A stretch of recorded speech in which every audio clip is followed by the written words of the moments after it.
Brisbane saying today that further pro-Palestinian marches in Sydney will not be allowed to go ahead after those anti-Semitic slurs were seen outside the Sydney Opera House on Monday night. Fahad Ali is one of the event organisers from Monday who has condemned those anti-Semitic comments. He spoke to Six News about Minz's comments today. It's a remarkable decision. And I think that what is so surprising about this is only yesterday we were speaking to police who thanked us for our cooperation, who agreed to facilitate the march on Sunday and had agreed to the planned route. And we received a call from police this morning telling us that they had unfortunately had to rescind that at the behest of the police commissioner. And today we've seen police make a statement saying that the reason for this was that the required forms were not submitted in the required time frame, which is an absolute cop out because we've been organizing Palestine rallies for several years, and typically these forms are approved very quickly. We've already been in contact with the police. We've already had in principle agreement, and to now claim that the only reason that the protest isn't being allowed to go ahead is because of paperwork and technicalities is just unbelievable. It's a cop-out, but it also obscures the political motives of the New South Wales government and in particular the Premier to silence Palestinian free speech. And I would also add that we have been advised that even if we were to cancel the rally on Sunday and then resubmit the forms with the required time frames, it would not be accepted. It's a total cop-out. It's unfortunate that Palestinian free speech and our right to peaceful assembly is being withheld at this time. But we intend to go ahead with the protest on Sunday regardless. Right, so you do intend to go ahead with it despite that. Are you concerned that there might be a crackdown from New South Wales Police because of this? Because I guess it would be considered, not allowed if that does indeed happen. And also, obviously, you've again now got the attention of the Premier. Mm-hmm. Well, my understanding is that police do not have the power to intervene in a public assembly. The only restriction that comes with having an unauthorized gathering is that we wouldn't be able to march on the streets, for instance. We sought legal advice as to how we approach this, but there is nothing fundamentally that will stop us from being able to gather in a public place. I'm not concerned about confrontation with the police because I think that, as I've said, our relationship with the police in the lead up to these events has been quite good. We are there not to cause trouble, but to gather peacefully to send a message about what's happening in Palestine and what's happening in Gaza. And I can't entertain that there will be any issues or confrontation. We want to do the right thing, and we hope that the police will see reason. Now, I know you've spoken about this, some of the anti-Semitic language that was used at the Sydney Opera House. Just go on and explain what exactly occurred and how that was eventually stopped.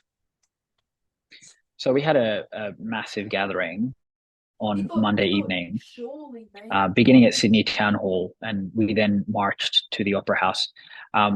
Sometime after the conclusion of the formal event, a group of individuals began setting off flares and chanting anti-Semitic slogans. It was at that point that I approached police and asked them to remove these troublemakers from the protest. They indicated that they would not do so. And it was then that I picked up a megaphone and began to address them directly to ask them to stop chanting, to stop lighting flares, and to remember that their behavior was taking attention away from the suffering of Palestinians in Gaza. And as we have seen, the bulk of the media coverage has been on the behavior of these troublemakers rather than on the civilian death toll in Gaza. Uh, so I'm very, very upset about that. But myself and other organizers intervened directly. We shut it down, and I'm proud that we did that. And I'm also proud that we've made very, very unambiguous public statements saying that if you choose to come to our rallies, to make anti-Semitic statements, to slogans, to cause trouble, you're not welcome, and you'll never be welcome in our movement. So, what do you make of how the government has responded to all of this, especially as they, I guess, continue to use that line? You know, Israel has a right to defend itself, even when asked about this siege on Gaza, where there's no electricity, no fuel. It's massively irresponsible, and for very many years, Palestinians have said in interviews, in the press, at every opportunity, that the status quo is not sustainable, that you cannot have 75 years of military occupation, apartheid, 16 years of blockade on the Gaza Strip indefinitely without an explosion of some kind. The status quo is not workable. We have called on the international community to intervene multiple times over the past decades. And unfortunately, that hasn't been forthcoming. And now we've seen that, in fact, we were correct. There has been an explosion of violence. It has been atrocious. It has been tragic. And I would say that the international community, Australia as well, has a responsibility, and in fact has some kind of culpability in that, because when called upon to intervene much earlier, we refused to do so. Now, the loss of life on either side is desperately tragic. But at this very moment, there is absolutely no regard given to the indiscriminate shelling of the Gaza Strip. What Israel is doing in Gaza, completely cutting off imported food, of clean water, of essential medicines, of fuel, that's collective punishment. It's a policy of starvation. The Israeli airstrikes at the moment are not targeted. That will lead to civilian casualties, and Israel knows this fully. They've asked Gazans to leave, but Gazans have nowhere to go to, and Israel has bombed the only land crossing into Egypt. So what is being perpetrated in Gaza right now is collective punishment on a scale that is inconceivable in the modern day.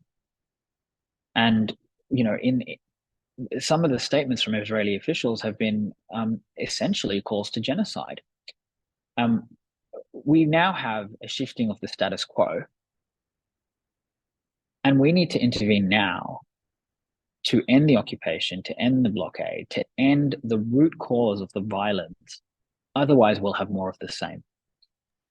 And the solution to the violence and the events of the weekend isn't more violence, isn't more bombing. It's restraint. It's calls for peace. It's adherence to international law. So when the foreign minister and the prime minister get up and refuse to insist upon those humanitarian norms and international law as being central, then essentially they give Israel carte blanche to conduct any kind of atrocity on the Palestinians that it wishes.